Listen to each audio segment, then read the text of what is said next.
Hello प्यारे दोस्तों, स्वागत है आपका इंटरव्यू क्लासेस में। बात करेंगे आज होने वाले आपके सामाजिक विज्ञान के पेपर के बारे में।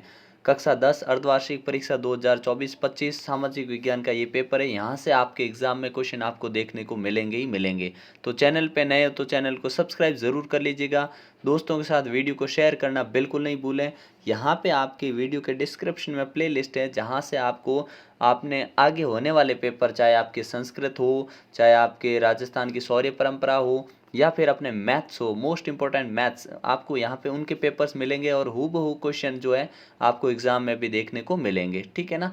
तो चैनल को सब्सक्राइब ज़रूर कर लीजिएगा। ठीक है। मैप कैसे भरना, किस प्रकार से भरना, वो भी आपको यहाँ वीडियो डिस्क्रिप्शन में मिल जाएगा। ठीक है। चलिए देखते हैं अपने किस प्रकार के क्वेश्चन आने वाले हैं। सबसे पहला क्वेश्चन हमसे पूछा है कि भोपाल झील का निर्माण कौन सी शताब्दी में करवाया गया। तो करेक्ट आंसर होगा अपना श ऑप्शन, 11वीं शताब्दी में करवाया गया था। ठीक है ना। नेक्स्ट प्रश्न है, जिला परिषद का मुखिया कौन होता है। तो जिला परिषद का जो मुखिया होता है उसे हम अध्यक्ष कहते हैं। क्या कहते हैं? अध्यक्ष, या फिर कहते हैं चेयरमैन। यहाँ पे अध्यक्ष और चेयरमैन एक भी ऑप्शन नहीं है, तो इनके बाद में सबसे महत्वपूर्ण महापौर बनता है। बाकी यहाँ पे कोई ऑप्शन दूसरा बैठ नहीं रहा है। ठीक है। निम्न में से कौन सी फसल जो है वो खरीफ की फसल नहीं है, मतलब रबी की फसल है। तो ये खरीफ की, ये भी खरीफ, ये भी खरीफ। रबी की क्या है? अपने गेहूं जो है वो रबी की फसल है। रबी की फसल कब बोते हैं? सर्दियों के मौसम में। और खरीफ कब बोते हैं? अपने बोते हैं गर्मियों के मौसम में। ठीक है ना। भूदान आंदोलन की शुरुआत किसने की? तो विनोबा भावे ने की। ऑप्शन अपना अ करेक्ट हो जाएगा। नेक्स्ट क्वेश्चन है, राजस्थान में स्थानांतरित कृषि को क्या कहा जाता है। तो राजस्थान में जो स्थानांतरित कृषि की जाती है उसे हम कहते हैं अपने झूम कृषि। ठीक है ना, झूम कहते हैं। नेक्स्ट प्रश्न है अपना, निम्नलिखित में से कौन सा ऊर्जा का गैर परंपरागत स्रोत है। तो गैर परंपरागत स्रोत है बायोगैस। कौन सा है? बायोगैस। अगला प्रश्न देखते हैं, भारत के ग्रामीण क्षेत्र में किस क्षेत्र का सर्वाधिक योगदान होता है। कौन सा क्षेत्र कैसा है जिसका सबसे ज़्यादा योगदान होता है। तो वो अपने प्राथमिक क्षेत्र। कौन सा है? प्राथमिक। प्राथमिक क्षेत्र में आता क्या? ये बहुत इंपॉर्टेंट क्वेश्चन, ध्यान रखिएगा। प्राथमिक क्षेत्र में वो चीज़ें आती हैं जो प्रकृति से सीधे मिलती हैं, जैसे कृषि हो गया, मछली पालन हो गया, खनन का कार्य हो गया, ये सब प्राथमिक में। द्वितीय क्षेत्र में विनिर्माण आता है। विनिर्माण मतलब जिसमें निर्माण करने वाले कार्य होते हैं वो आता है विनिर्माण। ठीक है ना। सड़क बनाना, घर बनाना, ऐसी चीज़ें। तृतीय क्षेत्र इसे कहते हैं सेवा क्षेत्र कहते हैं। क्या कहते हैं? सेवा क्षेत्र। जैसे बैंक में जो कर्मचारी काम कर रहे हैं, वो स्कूल में जो अध्यापक हैं, वो जो सेवा दे रहे हैं वो। ठीक है ना, तृतीय में आते हैं, ये याद रखिएगा। अगला क्वेश्चन है कि बहुजन समाज पार्टी का गठन कब हुआ। तो इस पार्टी का गठन कब हुआ था? इसका गठन हुआ था अपने 1984 में। कब? 1984।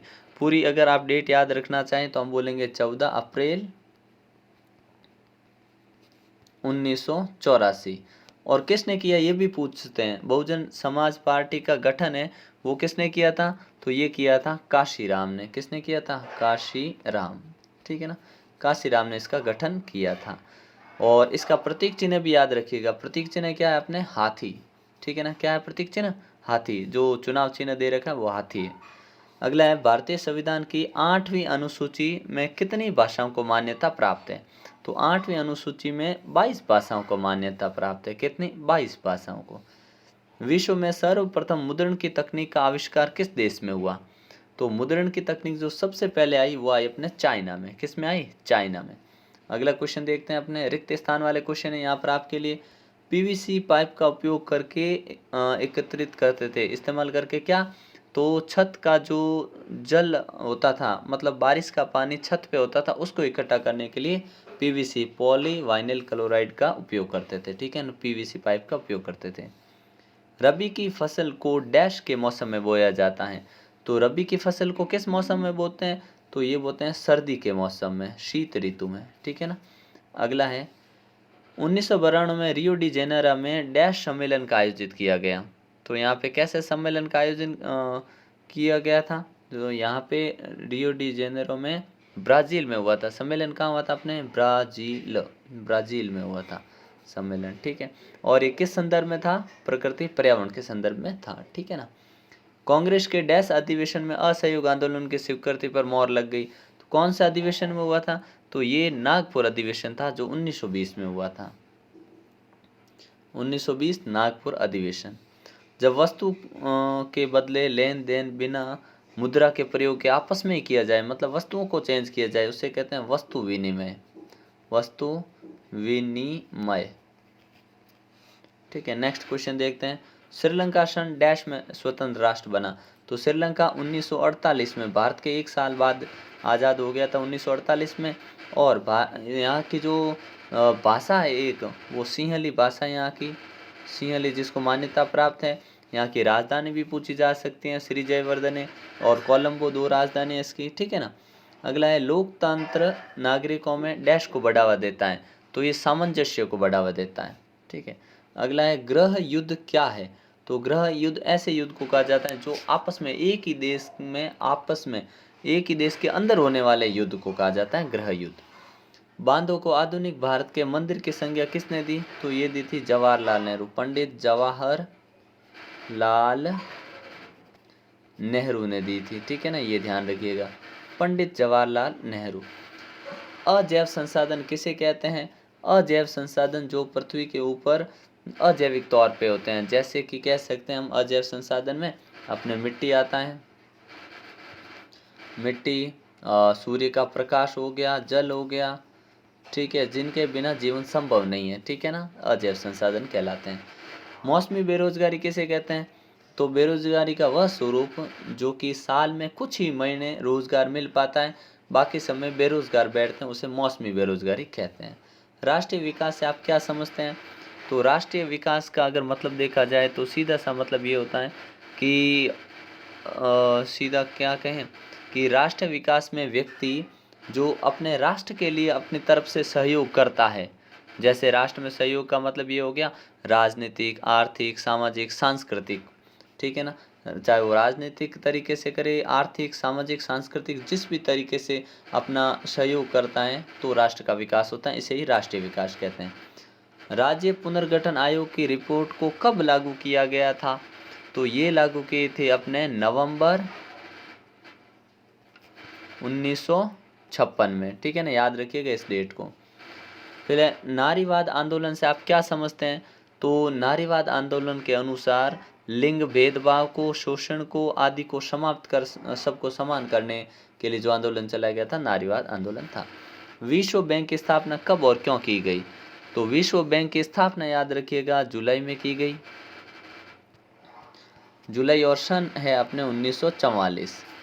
जुलाई 1944 में इसकी स्थापना की गई। और क्यों की गई। द्वितीय विश्व युद्ध के बाद यूरोप और जापान के पुनर्निर्माण में मदद करने के लिए, क्योंकि दूसरा वर्ल्ड वॉर जब ख़त्म हुआ तो यूरोप में अपने जापान जो है, जापान की हेल्प करने के लिए, क्योंकि अमेरिका ने जापान के दो शहर हिरोशिमा और नागासाकी पे जो एटम बॉम्ब गिराया, उसके बाद युद्ध खत्म हो गया था। दूसरा युद्ध चलने की तारीख याद रखना अपने।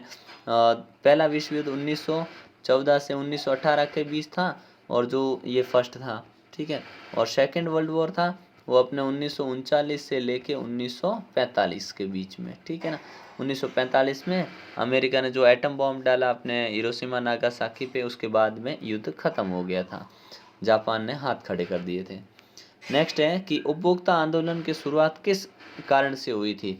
तो जब अपने उपभोक्ता आंदोलन है उसकी शुरुआत करने का मुख्य कारण था कालाबाजारी, जमाखोरी, खाद्य तेल में मिलावट और विक्रेता के साथ अनुचित व्यवहार। कुछ ऐसे कारण थे जिनके कारण यह आंदोलन शुरू हुआ था।